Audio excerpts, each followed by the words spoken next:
Welcome, everyone. I have the immense pleasure today to welcome Bret and Heather, as they are known. It's not a common thing in the history of culture to be known by your first name, but there are a few. Dante, Leonardo da Vinci, and though they may resist this comparison, I think it's charming and wonderful that these magnificent freethinkers, Dr. Heather Heying and Dr. Bret Weinstein, have come to be known as the dynamic intellectual duo, Bret and Heather. It's an enormous pleasure for me to welcome them here to Ralston College, where they are giving our third annual Sophia Lectures. That's a series of lectures that explore the perennial and profound human questions brought to light by some of today's greatest minds.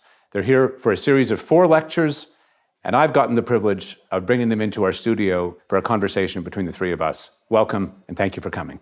Thanks. Thank you. It's great to be here. It really is. Well, let's jump right into questions at the heart of education and formation.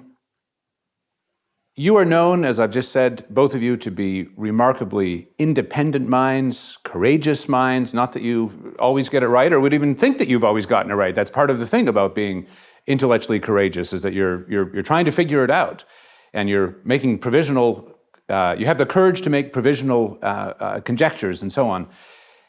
But it does take courage often to do that. Maybe not as much courage in the privacy of your own home to just be thinking on your own, although even that perhaps takes some kind of willingness to open yourself up to an unknown, but certainly to publicly make a claim that is counter to either what many others think or what powerful people think or people who may be able to harm or limit you in some way. So my question is to ask you both, what are the origins of your own intellectual independence, educationally, familially? What were your formations such that, at least so far as you understand it, that played a role in making you into the people you are today in that respect? Why don't we start with Heather? Oh, okay. It's a wonderful question. I was a good student without really trying. It just came naturally to me. And I wasn't the kind of good student that was just playing the game. I was actually fascinated by the questions that were being generated in the, by luck mostly, truly good institutions that I was in. My family, my father was a computer scientist and my mother an artist. And that combination, I think, brought both kinds of inquiry into the home at all moments, so that I was encouraged, and my father had also grown up on a farm in Iowa. And so he valued physical work, doing things with your hands, understanding the physical world, and my mother, of course, brought an appreciation for beauty and how it is that we can understand truth through beauty. And so and that it's also true that I played classical piano for 10 years, very seriously. I practiced 2 hours a day for 6 days a week for 50 weeks a year for most of my elementary and middle school. And that gave me dedication and tenacity. I'm not sure it gave me creativity, particularly because it was the classical tradition is very regimented.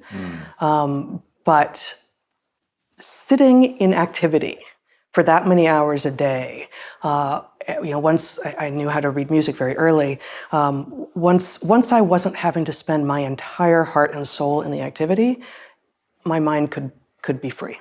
And so it was effectively a kind of meditation that I don't think that anyone who was putting me up to it, who was encouraging me to be playing music at that level, was imagining that what would happen would be that I would explore other things in my mind while I felt that I was stuck at the piano. But I think that did contribute. That as you came into a certain mastery, a certain kind of meditative window opened. Precisely. I suppose. Yeah. Thank you. Bret? I must admit, that is a very excellent question. I can think of probably 20 factors, and I'm struggling to figure out which one is... I'd like to hear them all. I mean, really, this is such an important question, I think, because in an age we're going to come to perhaps talk about, how one has the courage to stand up to things in the face of conformity and pressures to conform. it's at the heart, I think, of our cultural moment to get the best answers we can about how to cultivate that kind of independence and courage. So one of the ways I think to get at that is to find people who have independence and courage and say, how did you become that? Well, I used to tell students that they should answer the question I should have asked them rather than the one I did ask them, because often they know something really important, but they're struggling so hard to nail the exact thing you've been asked. So in this case, I think what you're looking for is, if I'm honest about it, I have a kind of addiction. And that addiction overrides common sense about whether it's wise to say something, for example. Where does the addiction come from? I think it comes from childhood experience where one engages in a certain kind of hypothesis testing, comes to an answer that is not apparent to others, and then turns out to be right. There's something very rewarding about that. And for me, I think it began with tinkering. I used to take every broken object that was in our lives and take it apart. And at first it was just sort of curiosity about what's inside of that thing. But there comes a point where you realize, I've opened the thing, it's not working, so there's no risk in it. But I don't know how that thing works, but I can tell that this wire has come loose, and then I bet if I connect it, the thing comes back to life. And so you can imagine the adults in your world are impressed that you've fixed some object. They don't understand how it works. You also don't understand how it works, but you've deduced something. And so that experience of figuring out how to discover something, knowing that you're right, and then having the courage of your convictions, and then having it borne out so that others see it as evidence of insight. Once you start down that road, you realize, well, you can start doing your homework in a lot of different places, and you can beat the conventional wisdom as to what's true. And once you realize that being of a different mindset than others and having them perhaps try to stare you down and sticking to your position then in the end results in a vindication, you start looking for that. And then many other things take over, right? In an educational context, I was not a good student, unlike Heather, and I will say I think a lot of the fault for that has to do with the fact that the school system was overburdened and couldn't handle students who were unconventional. And so I spent a lot of time, in a classroom that didn't feel like home, and that meant that what was being presented in class was also an opportunity to figure out what that we were being taught wasn't quite right. So that's a big part of it. And I'd like to ask whether, you mentioned a bit, Heather, in the case of your parents, I'd like to ask if there are any anecdotes or attributes in people who were formative or inspiring for you that stick with you still now. 100%. The biggest influence for me early on was my grandfather. My grandfather was a very unusual guy. He was extremely bright, not very successful at anything in any conventional sense, but unarguably insightful. He was also a tremendous amount of fun. He was very hard to dislike, so even people who were his opponents sort of had to surrender a bit to his charm. He was very funny. He enjoyed wordplay. And the key was that when school failed, because it didn't have time to figure out why I wasn't succeeding, he didn't give up on me. And he became, in some sense, like a personal mentor. He took children very seriously. And I don't think he ever said it this way, but he would answer any good question, which meant that if you had a curious mind and he was a chemist by training, could ask him why things were the way they were, he would give the answer his best shot. And at the point that you exceeded his ability to answer the question, he'd be very upfront about that. And there was something intoxicating about the mentor who was willing to allow you to exceed their understanding and then say, well, I don't know the answer to that one, but here's how I think we would figure it out. It was just an excellent model. Yeah.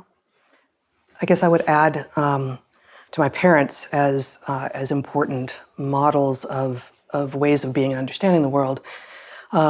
the best friend of my mother, who was also her business partner for a brief spell when I was growing up. So our home was, the walls were lined with books, and it was a fairly quiet home, except when I was playing the piano. So there was, often, it was a place of reflection and reading and quiet, as I say. Miriam, my mother's friend and business partner, had the opposite kind of home. It was loud and chaotic, and there was always activity. I don't even know who most of the people were who were in her home most of the time. And she had this giant house on a giant lot in North Hollywood, which is the carriage house of which is where she and my mother had their business. They had a calligraphy school and store for a spell. And it was a enormous walnut tree that you could climb and hang out in and eavesdrop on all of the chaos that was happening below. And so going back and forth between these two places, which we did a lot of, especially when my mother and Miriam were in business together, was moving between these two worlds that hardly had anything in common, and yet both were full of love and meaning and obvious truth and beauty. And so, recognizing at this visceral level that there are many ways to find a good and honorable life and to ask questions that other people aren't asking, which was happening in both homes as well, but in totally different ways. Also, I think just provided a kind of plasticity in thinking that maybe people who are limited to one kind of mode have a harder time finding. I'd like to move from that question about your own formation to your own insights into formation. You both were much beloved teachers for many years at Evergreen College. In many respects, a very interesting place at its best. We've been able to talk about this, and also one that became very self-destructive. And I think many of the problems that led to your you might say terrible departure in that sense, terrible in the sense that what an awful sign of an institution that it's losing two of its finest teachers who stand for the at least proclaimed ideals, not only outwardly but in the way they go about what they are doing as teachers. But what I want to talk about here now is your positive insights into what makes a good teacher a good teacher. Well, I think actually the fact that I was an absolutely terrible student made me a much better professor than I would have otherwise been. And not just a better professor, but a professor for people who don't typically find one. Because if you think about what the Academy does, among other things, it selects for people who are successful in school. That's who ends up at the front of the class. So it may be that the majority of the population is not well built for the classroom, but the person at the front of the room will typically more easily empathize with the smaller fraction that are very good at those kinds of tasks. And there's nobody for the student who, for whatever reason, just doesn't have that toolkit. So when I became a professor, for moral reasons, I was not going to make a classroom that I could not have succeeded in. I wasn't going to ask students to do things that I would have been bad at. And what that produced could not have happened without the freedom that Evergreen professors had, was a classroom in which work was not, it was treated as a necessary evil, not as a good in and of itself. What we did was more akin to the way you would train somebody to be an excellent tennis player, right? It was a question of, we could talk all day about how to play the game, or we could get on the court and I can volley with you and you can get better over time. And at some point, you're going to start asking me questions I don't know the answer to, and we're going to explore together, and what could be more educational than that? So the fact that I wasn't required to make a classroom that looked like a normal classroom meant that I could just simply ask the question, well, what is going to enhance the capacity of the eclectic minds in this room? That's obviously the thing I should be doing. Well, let me drill into that, because here at Ralston College, we're at least endeavoring to build from first principles. And that means not simply looking around and imitating what others are doing. That's the opposite of building from first principles. But I'm saying, well, how do we produce the outcomes we want to produce? What did that mean for you when you said, all right, stop the presses. I'm not just imitating what I think a classroom looks like or has looked like in my life, but I'm going to optimize for the kind of exchange and discussion that I think is most important. Well, I'm going to say something out loud that I may well regret. But there was a technique, I didn't think of it as such, it didn't come to me consciously, it just sort of developed. But we would start a program, you'd have a sea of faces, you didn't know who the people in the room were yet, and you needed at least one person who was ready to play. Somebody who was ready to dialogue with you and challenge you and hold your feet to the fire. And so that person needed to be rewarded for doing things that would probably get them penalized in another classroom. Other students needed to see that challenging the professor was a good idea, right? That it actually ended up being rewarding. That was one thing. But the technique that I think people will likely misunderstand is students are trained inadvertently in other people's classrooms to say what the teacher wants to hear. And that's a terrible intellectual habit. It's really not good for your mind. So breaking students of that habit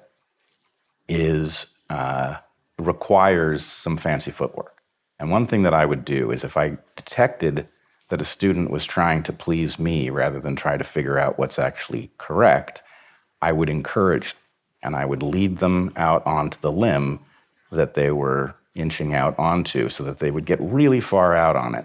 And then I would cut it off behind them, right? And they would be embarrassed because suddenly they thought they were telling me what I wanted to hear, and the next thing they know, they're obviously wrong and everybody in the room can see it. Whereas the other thing, the student challenges you and you push back really hard and they challenge you even harder because they're sure they're right somehow and they feel at terrible risk. And then you say, actually, you've got it right and here's how we know. And then everybody in the room says, what just happened? I thought that person was going to be in trouble, and they weren't. So a willingness to look at what's in the student's interest, even if it involves misleading them temporarily so that they have some experience that causes them to rewire around their willingness to challenge, that's something you have to do. And I would argue that the only way to do it safely is if they trust you, right? You do it with a smile on your face so that they know that you're not delighting in torturing them, and they come to understand that you're doing it because it is the lesson. It is. I mean, Bret did this particularly. I didn't have the heart for it, really, but I did it a little bit. But it's kind of like a game of intellectual chicken, right? Where you would appear to encourage thinking that was actually wrong. And if you were paying close attention, you could tell actually the logical steps that are being made here, that are being encouraged by the professor, aren't holding water, aren't making sense. There are too many black boxes. There are too many leaps, and the encouragement by the professor is not the indicator you should be looking for, because we're trying to discover reality. And the flip side of it, which you described as well, is if the professor is challenging you, but the logic is right and reality is reflected in where you're going, then you don't back down just because of the social pressure. And it's intellectual chicken. I guess just to partially answer your question, what makes a good teacher? I think it's really what makes a good human. And teachers are often trained to think that they have a totally different job, which is you need both. I told you this already, but you need to know something real, right? Else you don't belong there in the classroom. So you have to have the confidence that you actually know something real and are therefore able to take challenges about it, but also have the humility to recognize that some of what you know may not be true. No matter where you learned it or how certain you are, that challenges have a possibility of coming at you and having you realize, oh, that wasn't actually true. So confidence and humility in this sort of oscillatory relationship, and a fundamental belief in the humanity of your students, which means actually truly liking them. And that doesn't mean you have to like everyone, just as believing in the humanity of other humans doesn't mean that everyone is someone that you want to spend time with. But I think most teachers, unfortunately, feel that they are just doing a job before they get back to their real work, at least at at the level of higher ed, right? We have research we want to get back to. We're going to go do the real work of our intellectual lives, and this is sort of what's paying the rent. And the students can tell. The students can tell if the professors don't want to be there, and our undergraduate advisor, Bob Trivers, told us that we should look for a graduate program where we would be teaching undergraduates. I said, why? Like we're not. Neither of us at that point were interested in being teachers. That wasn't the thing that was driving us. He said, because they will throw questions at you that you don't see coming, and they will keep you alive intellectually. If you only interact with the people who already think that they know the field, there's a good chance that you will end up in intellectual eddies. That you'll just end up stuck and going around and around and around. And there's no way to know necessarily. So interacting with the classroom or the field or wherever it is that you're doing your teaching, as if it has real human beings who do know things and who do not bring the expertise that you do, but bring other expertise that may well be relevant to the conversation, and it may well be things outside of what you know. And recognizing that even if they don't come with your background, they are capable, and be excited when they arrive with questions or pokes at the established paradigm that cause you to think, maybe the field doesn't have it right. And maybe this young person who doesn't have any background in it has actually exposed a flaw that I hadn't thought of before. That's exciting. That's an opportunity, rather than a moment to shut down and say, okay, no more questions for today. Let's get back to the material. Like, no, let's go there. And this is one of the things that the Evergreen model allowed, because we had so much time, that we could take the time to explore such side streams without feeling like, oh, actually, in an hour, we only have 50 minutes today, and you're going to have to go to OChem or art history or whatever it is. And so I really feel constrained. Without the intense time constraint, we had the freedom to explore intellectually, and that helped tremendously. Can I Please. add 2 more things? Yes. One I would call the hidden secret to education. It is that the key is not figuring out how to get the material into the minds of the student. The key is almost always motivational. And I sometimes think that the connotation of the word seduction, the sexual connotation, is unfortunate, because what a good teacher or professor does is compel the student that the student really wants to know what it is that the professor is trying to teach. Once the student is trying to acquire that information, it becomes very easy. And I don't mean information, that's the wrong term. But once they're trying to acquire the insight because they think they will be better off once they have it, the job is effectively over. Then it's a matter of intellectual play, more or less. That's the first thing. And the second thing is people walk into any discipline or educational environment assuming something like the idea is to know the right answer.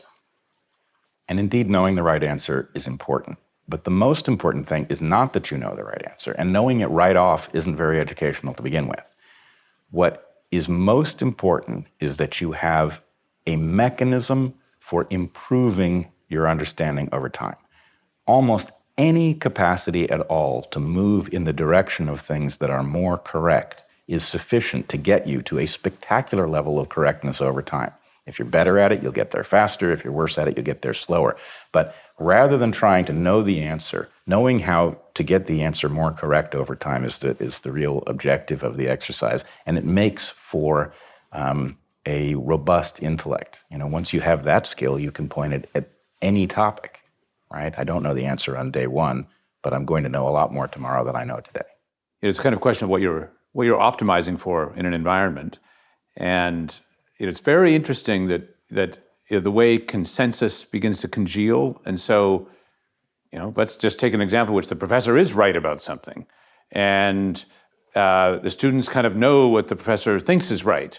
And there can be mechanisms or incentives to move in that direction, even if everyone's right, that aren't really arriving at why that is right. I know a very great Enlightenment historian who describes perhaps the most formative moment in his education was after, in an undergraduate class, the exams had been returned, and the professor said, "You've all just written what you think I think is, the right account of, this moment in history or something. And to correct for that, for your final exam, I'm going to, or maybe it's the next week's paper or whatever it was, I'm going to assign the book in the 20th century with which I most vehemently disagree. And I'm going to ask you to make the strongest case in favor of this book. So you all know in advance that I think this is wrong, and you're going to be judged on your ability to make that case." And this very great man said that was something like the most formative moment in his education, not least because it gave him an insight into what teaching was about, but also because that book changed his life.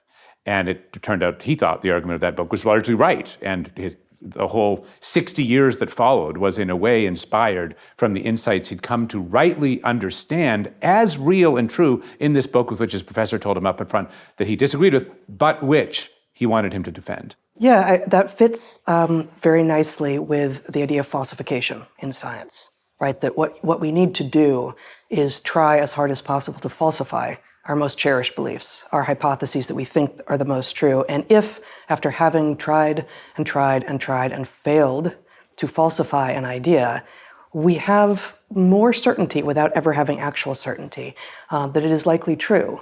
Because we have not gone looking for confirming evidence, we have gone looking for disconfirming evidence and failed to find it.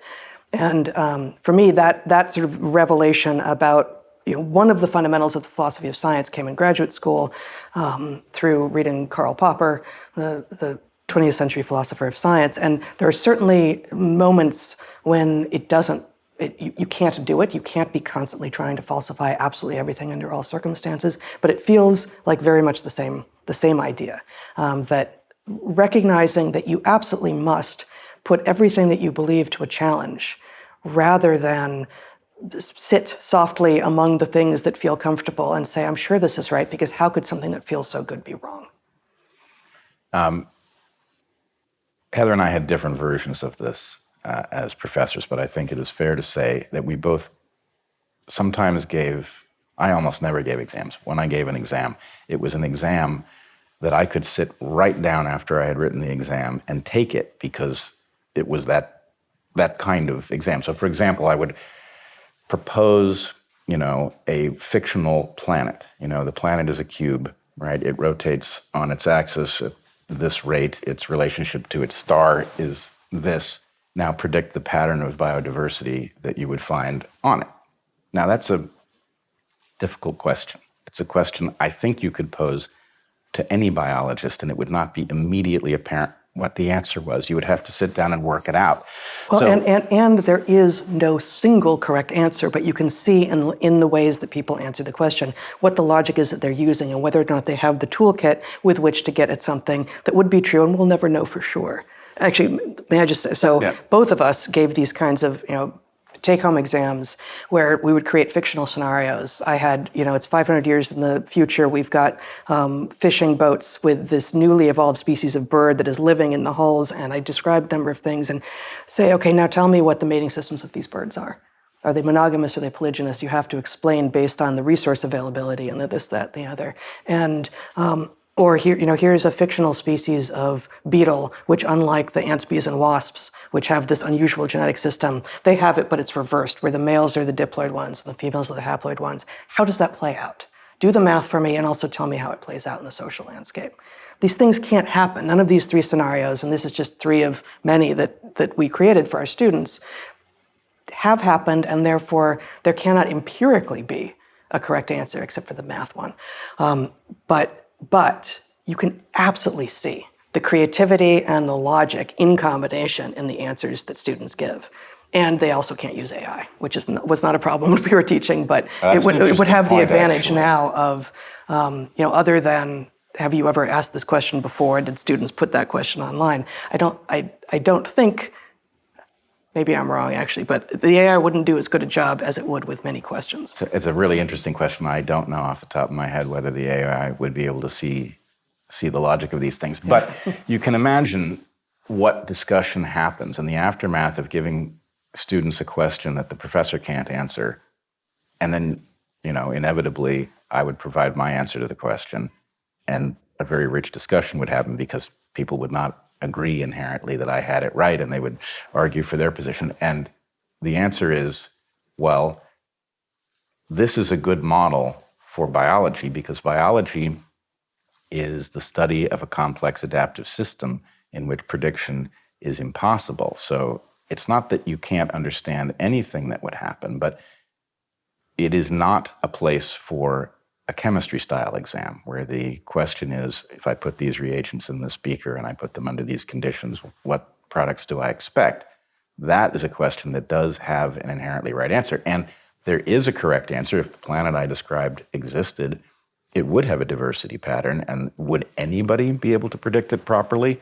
That is it's an exercise for the mind rather than a test of whether you knew an answer in a place where nobody knows an answer. Mm. We've been thinking here at Ralston College about what it means to foster an environment in which real and important questions are asked. And you talked about trust actually a moment ago. I think it was Bret. And what I've come to think is that of course you need to have a kind of formal protection of freedom of speech. So there's nothing that cannot be questioned or challenged. You can't be a university without that, for goodness sakes. I mean that's a fundamental condition to being a university. But it's an insufficient condition in the sense that there are other conditions you need as well in order to have an environment in which people actually have the important conversations, important and productive conversations. And it's very interesting that of course there's an art to asking questions, but people with children have the benefit of spending time with young people. I mean, children ask really hard questions. It takes about 3 whys, sometimes only 2, to get to the point where you don't have the answer, right? I mean, it's actually, they've just by simply posing a simple question managed to get. And so it seems to me on the one hand, there's actually a kind of simplicity to asking real questions that we can, in all of our cleverness, we can actually be trying to make a point with, or sometimes we say we're asking a question, but actually we're making a point, right. Or we're trying to one up, or we're trying to show how much we know, or whatever, or we're trying to establish our virtues or pseudo virtues or whatever. And so on the one hand, there's a kind of simplicity, and yet on the other hand, there's a kind of, unlike, let's say, in a childlike environment, parent and child, in higher order environments, let's say, there's a necessary kind of courage to take the risk of asking the question. So I'm wondering, before we move on to their topics, what you've established, what you have observed to be the environmental conditions that really drive towards the formation of intellectual independence. I think encouraging a spirit of play in the classroom, which probably requires trust first, such that it is understood that this is supposed to be fun, and is very helpful. And it's possible to do that just in the classroom, but having access to other places where what's happening is obviously play, like Ultimate Frisbee or board games or something, actually makes it easier to make the connection that everything that we're doing here is play. It's all exploratory. Let's find child's mind, if you will, and go back to a moment of greater openness. And it's hard in most classrooms to find that, I think, because almost no one is totally up on the reading and exactly what they're supposed to know, and they're not even sure maybe exactly what it is that they're supposed to know. So they don't know where the boundaries are of where their questions are and what they assume everyone else already understands. And so this is part of what I think shuts down questions, that people feel like, oh, I'm scared to reveal my ignorance even just within this frame of this classroom because I didn't get quite through the reading, or whatever it is that they didn't quite get through. So that's one thing, basically reducing shame in the classroom. Like, yes, if I gave you some work, you trust me that I'm not going to give you busy work, that I'm not going to overload you, but that if I gave you work, I hope that you will have come prepared. On the other hand, everyone will come unprepared sometimes, so please participate regardless.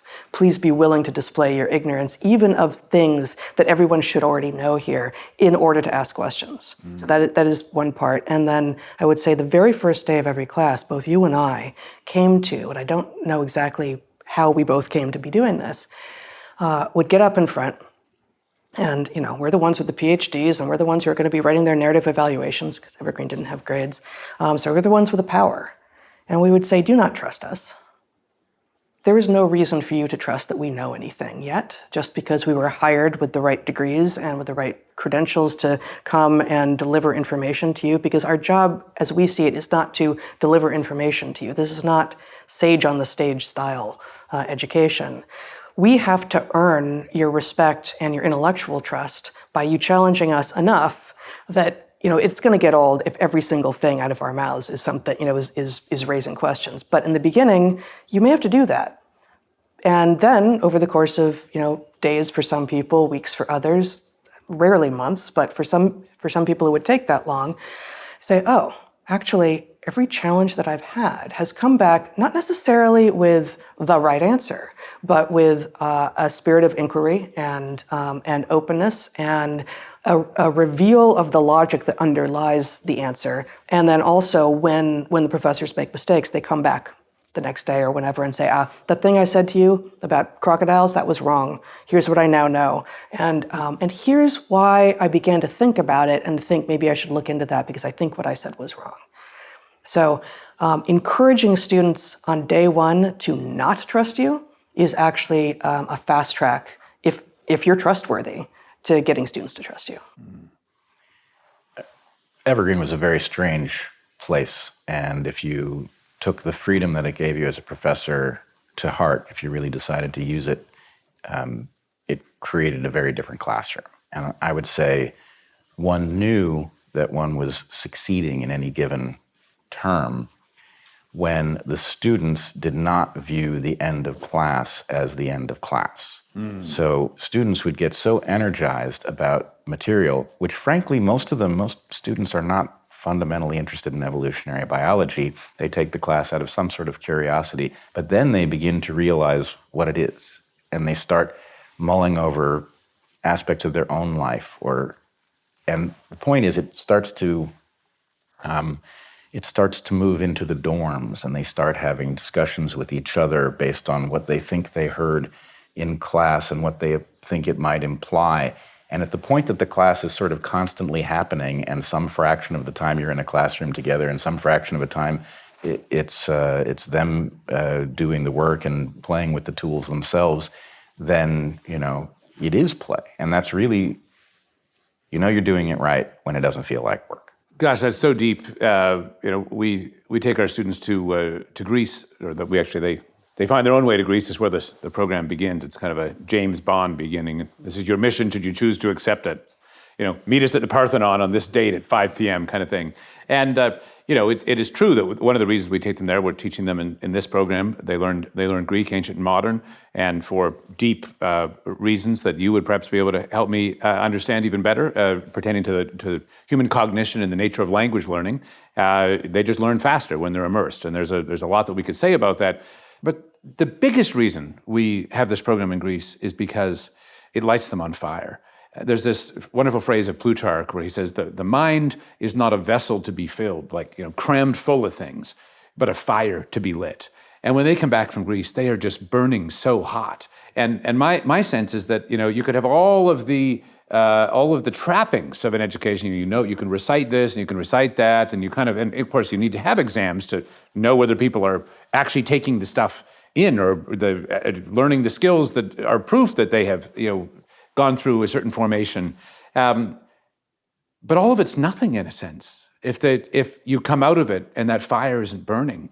Not least because it's like a heavy load that just stops at the end when there's no external incentive. It doesn't have its own internal principle of motion. But also because it's lighting that fire in one that lights it in another. Plato talks about this beautifully. I think it's in the 7th letter where the fire here kind of makes a jump into here. And I think that's the magic, as it were, you're describing in the classroom, is that this thirst and love for learning in the teacher awakens that in the student. On that note, I want to ask you, you both, we're in the middle of these lectures for our audience. We've heard the first two last night and the next two will be tonight. And you both have such love of your discipline. And it shows up, I was remarking yesterday, in your use of images, actually, these beautiful, sometimes provocative, sometimes mysterious images of the natural world. I want to ask you each about your own love of nature and how you came to be evolutionary biologists. Why that? What is it? What's the driving, as it were, passion in your own relation to the natural world and perhaps to the domain of evolutionary biology in particular? I mean, for me, the core of it is animals, but it's really true with all creatures, that the degree to which the most amazing insights about the universe are manifest in actual physical material that runs around and does mysterious things.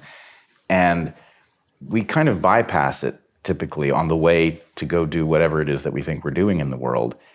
But if you can tap into it, if you can figure out how to walk into a forest and understand something, and really we're at the beginning of being able to understand a forest, but if you can walk in and you can figure out how to begin organizing your thoughts so that you can understand some of what is taking place in front of you, and you can ask questions that are answerable maybe by you. So, you formulate it, you create an informal prediction in your mind, you're walking down the trail and you're testing the prediction as you walk. Does the pattern that I think should be here, does it show up on this trail as I walk through? Let's put it this way. It costs you nothing to walk down that trail. It's literally free. And what you have access to is more incredible than the most amazing movie you've ever seen. And you can spend as much time doing that as you want. So the idea that that is something that one can do for a living is great. And then, second piece is, we didn't think we were teaching evolutionary biologists. Many professors sort of imagine somehow, maybe unconsciously, that they are training people to do what they have come to do. We were using evolutionary biology to increase the capacity of minds. It's the greatest possible playground to figure out how well your mind functions and to upgrade it. And when you think about it that way, I don't know that you're going to go on to be an evolutionary biologist. Probably almost nobody in this classroom will. But if you've spent a year thinking deeply about these puzzles, then when you get to thinking about economic puzzles, wow, you got a hell of a toolkit. To the question of why this, why evolutionary biology, why nature, maybe those two are different questions. Why nature? I don't think my answer will be intellectual, it's visceral.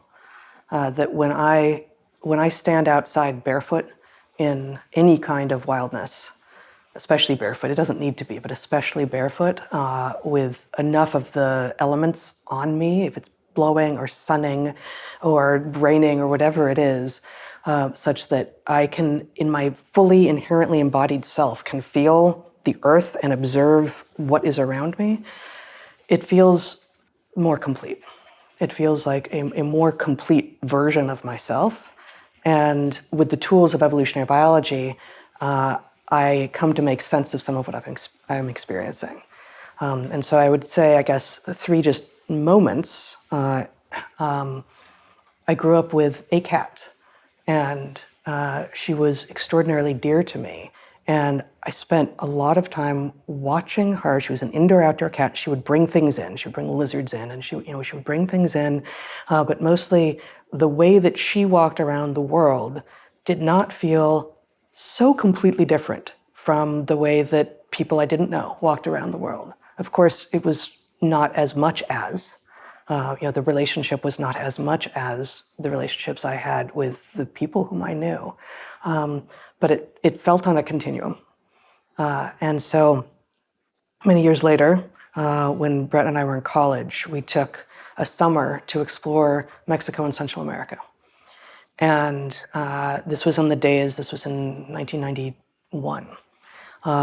when the Mayan sites were not quite as protected as they are now. And it was possible to pitch a tent in the shadow of Tikal, the most excavated of the Mayan sites in the El Petén region of Guatemala. And so one night we were pitching a tent in the shadow of Tikal, which was extraordinary on its own. And a troop of spider monkeys came overhead and began effectively pitching their own tents up above. They were folding over leaves and branches and making their nests for the night, which I think, if memory serves, I think that's what they were doing. At any rate, they were clearly getting ready for the night, just as we were, just many, many feet above us, many hundreds of or tens of feet above us. And I sat watching them, and they were a little far away to make direct eye contact, but I felt like, oh, there's a connection there. And if I can make a living watching animals like these do things like this and figure out why they're doing what they're doing, that's what I want to do. And then not too many days later on that same trip, we were at Copan in Honduras, which is the southernmost of the known Mayan sites. And it was being actively excavated by archaeologists, and there was only one remaining spider monkey there. And it was a lonely spider monkey because they are social. And we sat down to have lunch, to have some bananas, as I remember it. And this spider monkey came over to me and sat down next to me. And they have prehensile tails and put, I don't remember actually the sex of that monkey, so I will say its, although I don't usually like to do that for monkeys, its tail around my shoulder. And yeah, so I could see, and the tail looks like a hand because it's prehensile and it has tail prints like we have fingerprints, and looked at me and was clearly asking for friendship perhaps, but also banana. And sitting there just sitting there with this monkey who was clearly no threat to me, a wild animal with the equivalent of an arm around me, but it was the tail.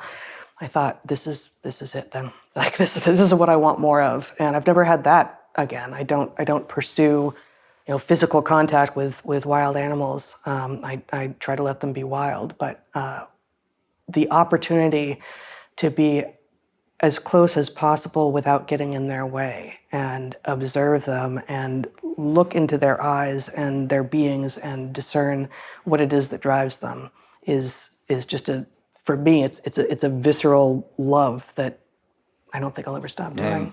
Gosh, what beautiful stories. The way in which something deep moves us into our pursuits. Aristotle has some beautiful phrases on this, and that you talked about seduction and wondering if there were words that would describe, that kind of love or longing in a non-sexual way. Well, the Greeks have the word eros, and in fact, though we get the word erotic from that, it has a much wider, it's like a movement out towards, it can capture any number of things. In fact, Aristotle says in the Metaphysics, God moves all things by being loved. And this becomes a very powerful kind of interpretive framework in the whole tradition. So you've given us these beautiful accounts of your own, Bret walking into the forest and you with this spider monkey. You both spoke about your own beginnings of learning and understanding in these environments. You talked about, what are the patterns, or however you put it, about being able to start to understand the forest. And so the question I have is, what do you take to be the basic, if method is the right word, the basic method for learning? The scientific method has 4 pieces. You observe, you see a pattern, you hypothesize, you say that pattern could be the result of X, and you say, if it is the result of X, then this other thing that I don't know will also be true, so I can now go look for that thing. And then you run the test. And the key part is that the point is not the test. If the test comes out in favor of your hypothesis, it lends credibility to the model from which you were extrapolating. And so the point is really to build robust models that predict the maximum amount about the universe with the fewest possible assumptions. That's the point. And we've completely lost track of this. We have gotten so wrapped up in testing things that we forgot why we were even doing it. And our models aren't getting better as a result. So This formalization is, I hesitate to say, incredibly cumbersome and awkward. It is not normal to approach the world with this level of formality, and it's not even good for you. But you learn to do it, and it becomes the structure that your mind then applies in a much more fluid and natural way. You begin to think in this falsificationist modality, and you begin to upgrade your own models without, you would have to go back and say, well, what did I observe that caused me to have that hypothesis that then resulted in this prediction that was then manifest in something I saw? You would have to wrestle it to consciousness because you did it so quickly. And that's really the objective of the exercise. If you're in a scientific context where you're writing papers, you need to do it formally. And one of the things that you could do to upgrade our universities almost immediately is you could require that every paper explain its relationship to a hypothesis. Either it's an observation leading to one, or it's the test of a pre-existing one. And if you're honest about which it is, then at least you know what the status of that paper is. But if you're not in that formal context where science is your job, then the real point is to have a scientific mindset that works. And the reason that that is so important is what I mentioned earlier, which is that it is the ultimate self-correcting mechanism. Science is unique in that it allows you to take something that isn't quite right and fix it over time, which cannot help but make you vastly more insightful. Good. I would add to that, what we want is to help people understand how to reveal their own assumptions. Just as much as possible, become aware of the assumptions that you're making that are intrinsic in your models of the world, whatever kinds of models those are. And it's not that the assumptions are inherently something you need to get away with, to do away with, but you need to become aware of them so that you know what is informing your world. So how do you do that? How do you learn to, for instance, observe without interpretation? Almost always they come at the same time. Less so the younger you are. We at first, and this is why children have so many questions. They're seeing things that are new all the time and they don't know what to make of them.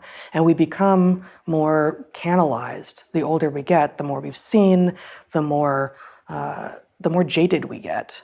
Because we think we know, we've seen it already, we know what that means. And so it's harder to see things with new eyes, which means in turn that it's harder to see new things the older we get.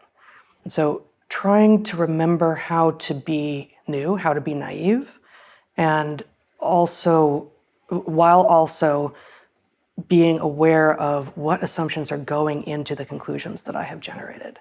And that's where the scientific method comes in. And it looks different in all contexts, but one of the failures of modern scientific education is that even many people with PhDs have never done a complete piece of science at the point that they finish their PhDs, because you get accepted into someone's lab and they've already got a project and it's got little pieces, and you sort of get assigned to someone's little project or a little piece of their bigger project, and the PI, the principal investigator, may be busy getting the grants that are funding this, and maybe that in itself is complete, but you got handed a question and you got handed a bunch of ways of dealing with it and maybe a choice of methods, but instead of a choice of methods and a limited set of questions, it's far better to say, well, I'm interested in science because I'm interested in what's true in the world. How about my choices are everything? Well, that's going to be hard to pull off at a financial level, right? For universities to have all students be able to ask any questions they want, but it's how we need to be actually training scientists. And so I did these animal behavior programs at Evergreen where my stated promise to the students, and I think most of them actually pulled this off, was in 10 weeks or 20 or 30, depending on the length of the program, you are actually going to do a complete piece of science from beginning to end, beginning by going out into the world and making observations, formulating a question, turning that question into a hypothesis, generating predictions that follow from that hypothesis, figuring out what the experimental design will be that would allow you to test that hypothesis. You will then go out and collect the data.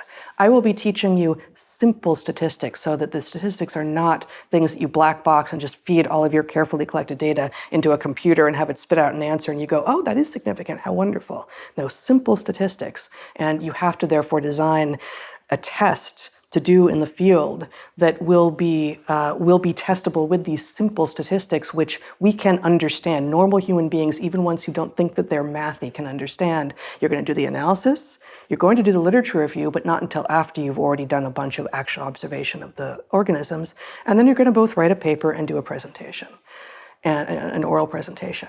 From beginning to end, a complete piece of science, and it's probably not going to be groundbreaking, and you may actually get not enough data to do the analysis, in which case you're going to report out on that. But you will have done every single step, except for the repeat, in a scientific process, which will be more than can be said for a lot of people with PhDs. I wanted to take this in a direction that might be, I don't know if it's obvious or if it's radical or both.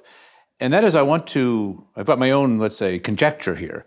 And that is that the basic method that you have described in these 4 stages, that is really just those are really just the elements or the patterns or the steps of human thought, of human cognition at large. And that they apply effectively universally to any domain, any time, and that every human being is in some sense always in the midst of those. Does this sound right to you, or does this just sound crazy? No, that's absolutely right. It's right, but with a couple of caveats. The human mind is not inherently falsificationist. It has that capacity, but it doesn't default to it. And so this upgrade, this Popperian upgrade to the toolkit, radically increases its tendency to discover right answers. It actually slows it down in one way, but the long-term trajectory is better.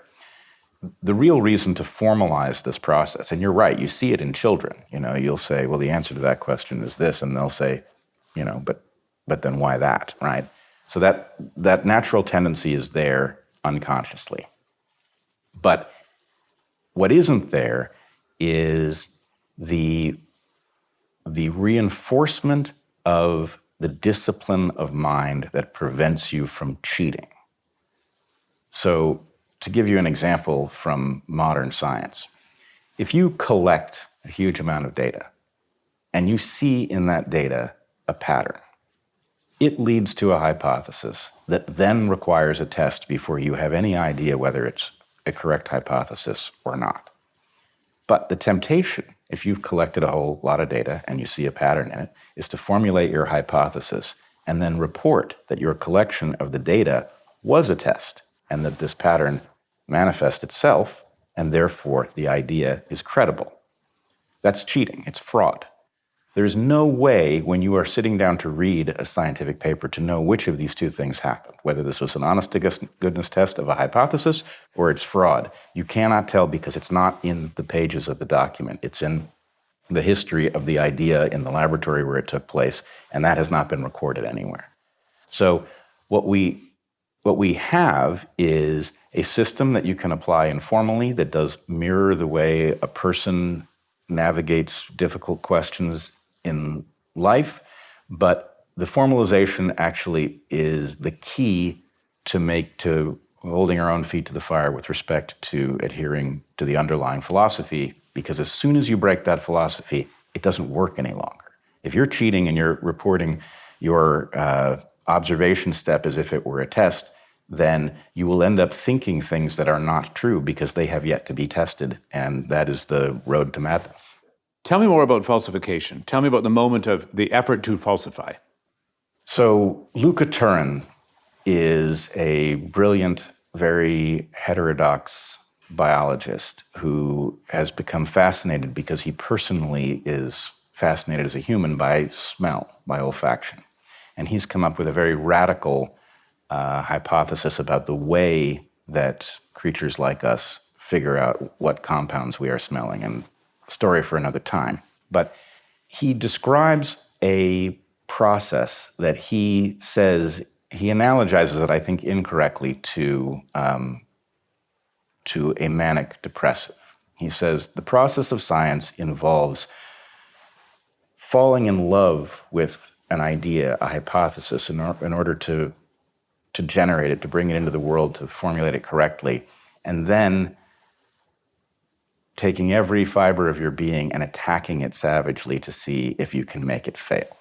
And that's really, it's very, if the hypothesis is one you have generated, it is very unnatural to put in an honest effort to break it because some part of you is rooting for it. And it is that unnatural step where you are not falsifying somebody else's idea. That might be very normal, but the idea that you have created, you say, well, now I want to put together an experiment that if my idea is wrong, that's going to become obvious. That's not a natural instinct, and let's put it this way, it's an acquired taste. So a simple example would be, my hypothesis is that all crows are black. What you do is not go look for all the black crows to confirm that all crows are black, but you look very hard for any crows that aren't black. Right. So I mean, in a way, this is. I can see that we might be, in some sense, incentivized that the things that we came up with we want to defend. That's no doubt a deep human instinct. On the one hand, and the other hand, insofar as you want to live in conformity with reality and be optimized to what's real, you might say, actually, to be optimized in relation to that would be to be optimized in relation to detecting your own, BS or misguidedness or pride or whatever that is preventing you from having a clearer rather than an obscured picture. And so you might say the answer, the optimized spirit in relation to being wrong is, thank you for showing me. Yeah. Well, gosh, thank you for showing me. And you might, I'll just say quickly, when I was early in an undergraduate, I was sort of bright and precocious and had opinions and I had to admit this became friends with a guy who was say a decade or so older than I was, and he didn't have much patience, and he could tell that some of my opinions were not very thoughtfully held. They may have been right or not, and he would just. It was brutal at times. He would reduce me through a series of arguments, through a conversation, to the point where I just was silent because I had come to accept that I was completely wrong, or at least what I was saying was unsustainable. And that's a painful process. I didn't particularly like it, but it was necessary for me. And since then, and this is 30 years ago that I started my undergraduate, I have found that an effective way to optimize for a conversation and for making a bid into a conversation that's likely to be more not necessarily right, but fruitful than not fruitful, let's say, is to ask myself before I make a claim, whether, even as I'm making the claim, whether the opposite of the claim I can also make.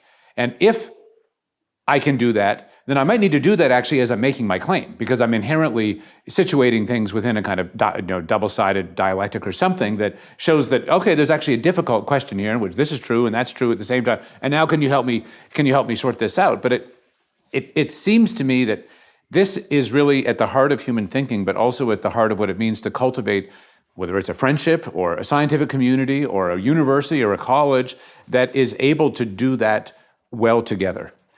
Well, there's a problem with the way modern civilization does and teaches science, which is that there is a competing set of motivations that drive out the honorable set that you just described. So the Darwin's era involved gentlemen scientists doing work because they came from a class that afforded them that opportunity. They didn't have to have real jobs. And I won't defend that system because there's obviously something deeply unfair about it, and it excludes an awful lot of people who have a hell of a lot to add. But it did have one advantage, which was that there was no point in cheating. If you had a wrong idea, the best thing that could happen to you is you could figure it out quick so you could get in the direction of writer, because all of the people who were doing this work were ultimately shooting to be accurate as it was viewed historically. So there was no objective other than really being correct. In the modern era, you can build a career on a wrong idea, and you can sustain it by defending it against those who would point out its flaws. And for the most part, even when it is discovered later that that's what you've done, it won't be pinned on you. Your reputation didn't really depend on it. So those perverse incentives have created an environment in which being right in the end doesn't pay as well as you think, and being right spectacularly early is actually a very dangerous thing. It does not result in success at all. It results in you being demonized because there are entrenched interests that don't want the correct conclusion to emerge. They may not even know what it is. So if the university system is to be resurrected or rebuilt, it needs to be done in a way that all of the incentives are aligned toward being right in the end, as we ultimately will understand it. Completely right. It seems to me that, I mean, there's a certain amount of talk about the opposition between the two cultures, the alienation, let's say, between the humanities and the sciences, the arts and the sciences. You actually, Heather, spoke very beautifully, I thought, about the different influences in your own life. There was a kind of, let's say, harmony or coherence to at least the world that you grew up in which those things were at least present together. Might it be the case? I mean, one of the reasons I wanted to bring up this whole question about the methodology of human learning, let's say, is and to make the conjecture that, in fact, at least in principle, that's universal, that our thinking capacity, our reason, let's say, that it's functioning methodologically in the same way across domains, is that it does seem to me that gives us a fairly deep and powerful way of, it's not necessarily bridging, there's bridges that need to be built, but it's actually just accepting an underlying reality that truth is not alienated from itself, and that the mechanism by which we seek the truth are actually they're not different. And so, it seems to me that, at least in someone who studied, literature and theology and philosophy, to some degree, and that the basic mechanisms with which those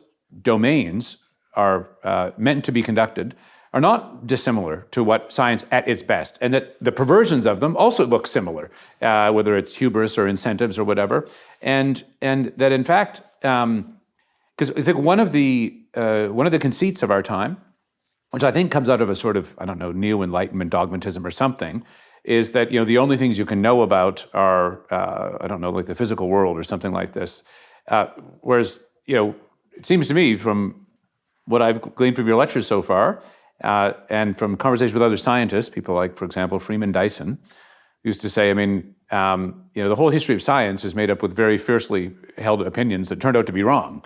That there's always a provisionality about our relation to the physical world. There's a conjectural, and so we're constantly, we hope, upgrading the system in terms of what we think we know. And though in a way that's true of every human domain, there are things that we know with more certainty. Let's say that 2 + 2 = 4 is something we know at a level that isn't conjectural in the same way as something that is hypothesized in relation to the empirical world. So although the conceit of our time is that only empirical science really knows stuff, actually the history of science is that it's not even clear that kind of empirical analysis is knowing stuff in as certain a way as non-empirical, let's call it, knowledge can be known. There is a fundamental mistake in, I think, what you're calling neo-enlightenment thinking, that the big advance is that now we know that we should count things. And it's not that counting is a mistake. It's not that we shouldn't be counting things. It's not that counting hasn't actually driven a lot of advancement and progress in human knowledge.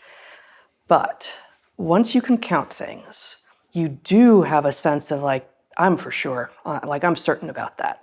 That thing that I counted, there's definitely 8 of them, or 8,000 of them, or 8 million, or whatever it is. I counted them, that's the number. But were you counting the right thing?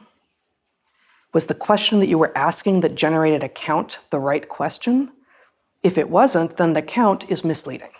So the count is an accurate reflection of something that has been counted, but if you weren't counting the right thing, then you don't know anything more, and probably you know something less because you're down, like looking at it from some wrong perspective. So we're misled by the focus on the quantitative and the numerical precisely because it is quantitative and numerical, and we can be certain about it, but we can be certain about only the thing that we counted, not whether the bigger question that we should have been framing was the right one. 2 points. One, science is hobbled by the fact that our early successes all came in the simple disciplines, in the fundamental disciplines, in physics and chemistry. And biology works differently. In biology, we're dealing with truly complex adaptive systems, and the analogy to the way the fundamental systems work is loose at best. The method we use to study them is the same, which is why they're grouped in our minds. But I think the humanities suffer from the fact that if you had decided to apply our understanding of creatures to literature or the study of cultures 40 years ago, it would have been much more harmful than it would have been insightful. So the answer is the toolkit, the scientific toolkit, is the right one. I don't care what your discipline is. If your discipline is about something empirical, whether it's history or the verisimilitude in a story, any of these things, the scientific toolkit definitely belongs at the table, but that doesn't mean that we're ready to apply it with what we currently know. So we are getting to the era where we might be able to say enough about human beings that science can really take a seat at the table with the humanities and upgrade them, which does not mean that those in the humanities have to listen to those in the sciences as their superiors, but it means that they are obligated to the same, to basically reconcile what they understand with the same larger picture of the universe that we live in. The other point is we in science do a terrible job maintaining the correct distinction between hypothesis and theory.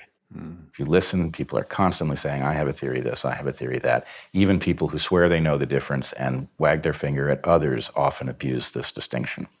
There should only ever be one theory for the observation of a given pattern.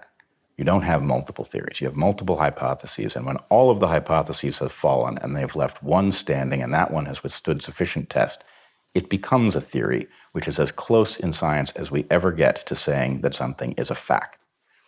Now, the fact that it is a theory, and therefore as close to a fact as we get, does not mean it cannot be revised by a later theory that displaces it. But we don't come up with theories, we come up with hypotheses, and if we're right enough, they become theories, they mature into it. And if we exercise mental discipline about this, we would be a lot clearer about, what ice was thick enough to stand on. These are such rich questions. Heather, you talked about consilience in your lecture last night, and it seems to me, but relative to the arts and the humanities and the sciences and so on, who wouldn't want to have all the help you can get to try and understand the world? And I think you talked just a moment ago, Heather, about the kind of obsession with numbers as a kind of neo-Enlightenment prejudice or something. And for as powerful as they can be, and no one with any sense would deny how powerful a hermeneutic or an interpretive or explanatory power they are, at a certain point it just becomes absurd to think that there are some things that you can count, like, how do you count your love for your child? Is it a 1, a 7, a 77,000? Like, what is it? And how do you compare the number for that child to the other child? I mean, it's just absurd. How can you count, the beautiful sunset and sunrise photos you sent us last? How do you count the beauty of that? Of course, it's absurd. So we're living in a moment in which we're lacking the intellect, the robust enough intellectual frameworks to approach some of the things that matter most to us. And my contention is that the mechanisms of knowledge that we've been talking about, the method of learning about the world, that those, though they may apply differently here and there, and there's maybe certain stringencies for this sort of game or context versus that context. Thinking about divorce or early childhood education or whatever. Those are different contexts and conversations and topics than, let's say, observing a particular very narrow phenomenon. And yet at the same time, the principles of how you're observing and what you're doing are the same. And I think that one of the things this leads to is there's this presumption that we can only know things that are, this kind of narrow world of the scientifically empirical. My contention is that actually, no, the ways we're learning about that apply to everything. The problem with restraining our human knowing, the pretense that we have to restrain our human knowing to this narrow world, is that actually most of the things that really matter to us are then no longer in the domain of knowledge. There's feeling or opinion or random tradition or family life. It's this kind of relativist determinism. Like it's relativism, it's relative to what your own particular context was, but there's no there. It's just what you ended up with. Whereas in fact, we can apply the same mechanisms of learning to the questions that you might say most matter to most human beings as we can to anything else. And to me, this is liberatory, and I actually think this is what the tradition shows us. I mean, this is not a new idea. This is, in fact, how human thinking took place in all domains throughout all of history. I'm just pointing out that that what we regard as the integrity, though that integrity is often under assault or betrayed, of the science at their best, is the same mechanism as for all of this. And so what I want us to conclude our conversation for these next few minutes on is, in fact, on these questions of human meaning and culture that you have all, as scientists, been speaking to very directly in your kind of limitless range of topics on the Dark Horse podcast and in other things that you write and engage with in conversation. And so I want to ask you a couple of questions. One about technology and one about consciousness. Consciousness question is this: if indeed human beings are inalienably, as it were, self-conscious, it would seem that a culture that is not enabling maximally the human beings in it to live lives that they themselves regard as meaningful has in some sense failed by one of the most basic metrics of human evolution. And so I'm wondering if you would, each of you, reflect on, we can call it the meaning crisis. I think that's a good shorthand. Reflect on where you think we are and what it means culturally for us to have the context for human beings to discover meaning at a deep level that appears to be effectively universally important to them. Heather and I, in our book, deploy a model of consciousness that is non-standard. And one of the features of it is that we believe that consciousness as we experience it as an individual is not the starting place of consciousness. That consciousness, which takes a special form in humans, it exists in some other creatures. We do not believe it to be universal the way some now do. But nonetheless, the consciousness that we as individuals experience is a byproduct of the evolution of a consciousness between individuals. That our ability to do exactly what we are doing right now, which is to exchange abstractions across open air and literally share an idea, that is actually an adaptation that allows human beings to function in a way that no other creature can. And the context in which that adaptation is supposed to be triggered is the context of novelty. You are not supposed to have to live your life as an overwhelmingly conscious being. Your consciousness is reserved for puzzles that nobody knows the answer to, that require that extra calculating power that comes from having multiple minds pooling an idea. So this is the moment at which that consciousness should emerge, and we should be pooling our understanding in the hopes that the sum total of what we all can see is enough to get us through this dangerous era. And the opposite is happening. We're becoming tribal and superstitious, and our consciousness is occupied by puzzles that are unimportant, but that are required, like, what should I think about this chemical compound in my food? Is it safe to eat? That's not worthy of human consciousness, but it's important to think about it if you want to remain healthy. So this is the era in which consciousness should be rising to rescue us, and the opposite is happening because of the weird technological facts of the moment. There's an analogy to be made between this, the culture consciousness model and the fact that we shouldn't be living in this state of heightened consciousness all the time, that is not a state to which we are adapted. An analogy to be made with the physiological stress response, that we are living at the moment in the modern world in this sort of chronic stress, corticosteroids, flooding through our bodies in a way that there is no historical precedent, and it's not how we were evolved. And so, you have physical health problems resulting from many people being in a position of chronic stress. And similarly, there's this psychological, mental set of ailments that so many of us are experiencing. And maybe it is precisely because we are living in this state of just chronic consciousness. But again, the consciousness isn't aimed in the right direction. So, finding ease in connection with others would be sort of the cultural way to be relaxed and finding meaning, and it's ever harder to do that. Everyone heard so many stories during COVID, for instance, of families splintering because some people believed they received wisdom from the authorities and some people didn't, and then you're not invited. You can't come to Christmas, right? You can't come to grandma's birthday party because you have not done the thing that we heard from them. And that's not the way that families are supposed to operate. Families aren't supposed to be gleaning their insights into how to behave from strangers on the screens whom they have never met and have only been told to trust based on their credentials.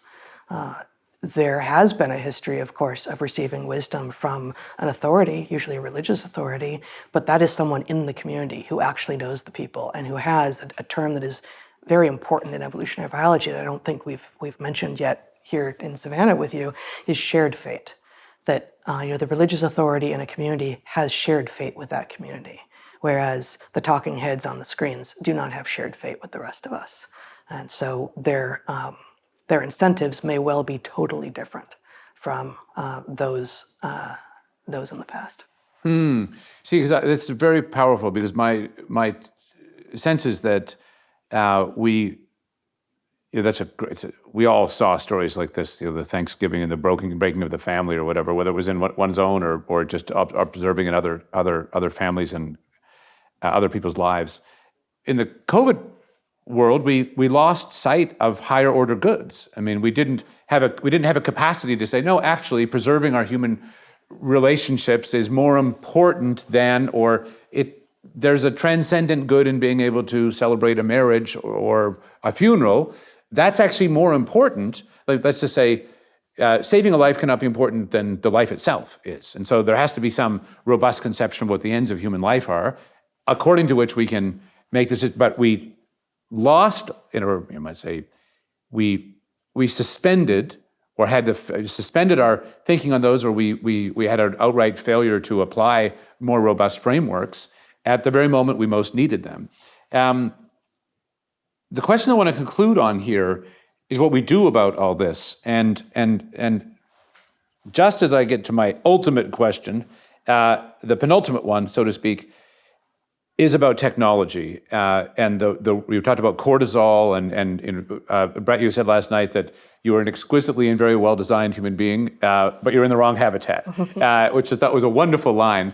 And so the question I want to have you both speak to pertains to the way in which human beings at some level are living in environments in which they're maladapted. The cell phone, famously, the algorithmic optimization of the exploitation of our dopaminergic cycles, for example, is something that no human beings have just not ever had to deal with that problem in this form that we're dealing with. We're now faced with it, and it's having vast consequences, socio-historically across the young, and not only the young. Attention spans, focus, relationship building. Classically, we see all sorts of people, struggling to find meaning and feeling lonely, and you look at them and they're looking at their phones when the person they would like to connect with is just across the table. And so would you comment about how we can best navigate that aspect of the world today. I have something brief that was prompted by what you just said about that scene that we've all seen and maybe, hopefully not, but participated in, where you're sitting literally across from the person with whom you want to connect, but you're doing this. And we all do it sometimes, and something comes up, but then to be pulled in and like you're just still sitting there. I think we need to return the idea of shame for ourselves and also societal level. I feel like a feeling of grossness. Like why am I on this thing, right? It's a necessary tool. I have it. I'm not going to get rid of my smartphone. But every time I'm holding it, there are some apps for which this is not true. Like I find maps incredibly useful, even as I also know that we all need to navigate often without them because they're also destroying our sense of how to navigate both literally and metaphorically in the world. But it's a useful tool. So I don't feel shame when I am using a map on my phone. But if I am with someone whom I want to be connecting with, and I am doing something on my phone that isn't relevant to the interaction, I have a sense of shame about it, and I think that's useful, and I think it's good. And I don't know that I've ever said that out loud before, but I think that that position was communicated to our children somehow, and that they both, as now 19 and almost 21, a couple days, year-old young men spend much less time on their phones than most people of their generation, and they report that they know that they are better for it. That there's a sense, there's a recognition in being on it of this doesn't feel right, this doesn't feel healthy. I can feel just like when you eat food that is not good for you, you can feel it, even if the dopamine hit is there and it tastes good going down, or it's attracting your eyes right now. Boy, does that feel like junk food, junk phone, junk app, junk tech. There's no question we're going to have to develop. I know Jonathan Haidt's been working on this. Codes or shared standards or expectations that, in a way, is what the history of substantial moral guidance amounts to, which is this is a good pattern to live at because it prevents whether it's short-term gratification that can destroy you or whatever, that we have not yet gotten to the point culturally, societally, where we have widely understood standards with respect to these devices but you're incipiently describing to me what that standard looks like. Bret.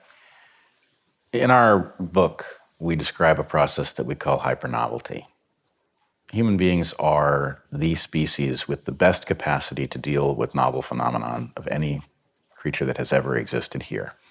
But the state of hyper-novelty is one in which the rate of change is so fast that we are not capable of adapting to it even in principle. So we are constantly a fish out of water. And, in some ways, a discussion about the massive disruption of civilization that was brought about by the smartphone is quaint because we are staring down the barrel of the next version of this with AI. And the problem is a wise society that existed in isolation would be able to say, the rate of change is too fast. Anytime the following thing is true, you're making a mistake. When the world that you grew up in is not the world that you are an adult in, you will be unprepared. So we are making that mistake again and again. I've now seen the world revolutionized at least twice in my lifetime, and I've still got some time to go. So this is too fast for a human being to function well. The problem is that the game theory prevents you from stepping off the escalator. If we said, well, we have to pause this AI thing because we need time to prepare for what it's going to do to us, well, then the Chinese will rush ahead of us, and that's an even worse fate. So we are condemned to just simply, genie's out of the bottle, we'll see what comes next. And that is going to result in disaster. So somehow, as a species, we have to recognize that we we are signing our own death warrant if we are going to continue to accelerate the pace of change. Somehow, together, we have to step away from that, and not all change is good. Even if the market says so in the short term, the only real question is the long term. Do we survive this? Do we survive it as better creatures than we were? Is the planet that we live on lesser? Are we even allowed to hand the next generation a planet that's lesser than the one that we inherited? It doesn't seem to me that it's so, but that's what we will do.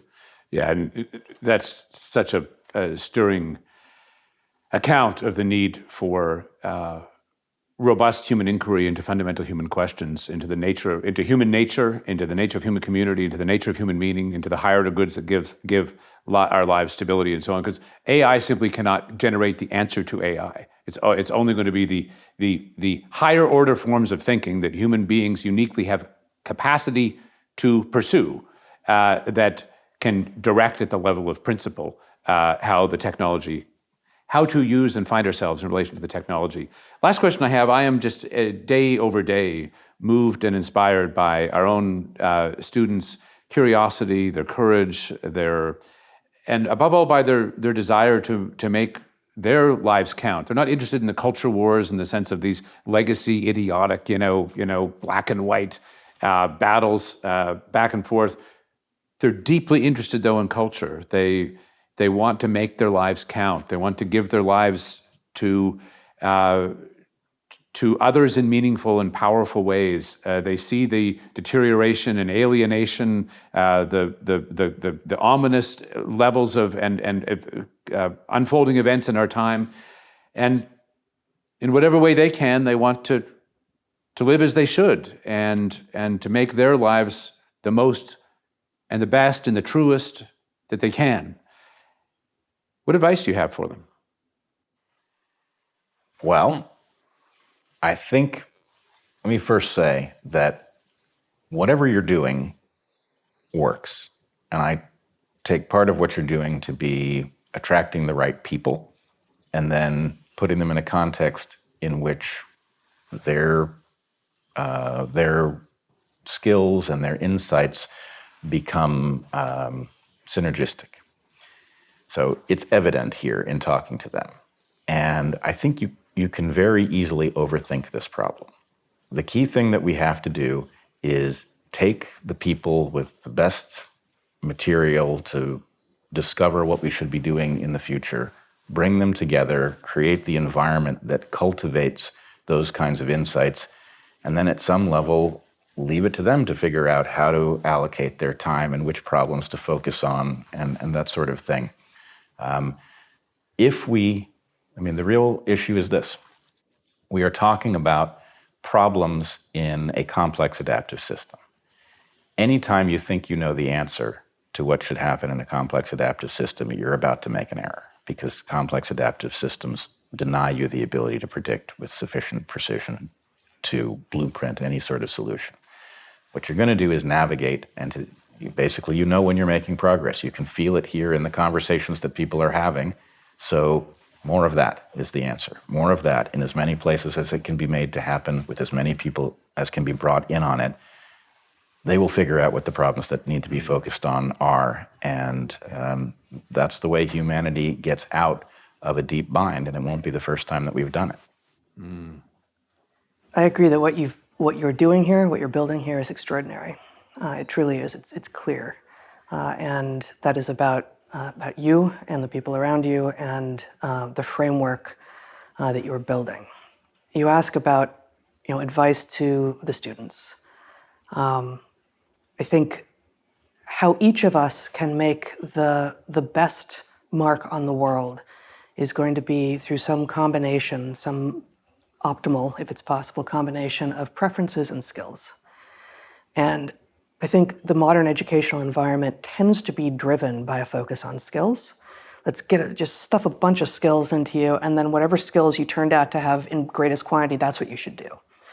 And I think that's wrong. I think almost every person of decent intelligence can probably learn the skills to do what it is that, and preference is maybe the weak version of passion, right? Like whatever it is that they are passionate to do. So what is it actually that is driving for everyone? You. Do you want to create? Do you want to discover? Do you want to lead? Do you want to heal? Do you want to? Boy, I have a longer list than that, but that's a good start.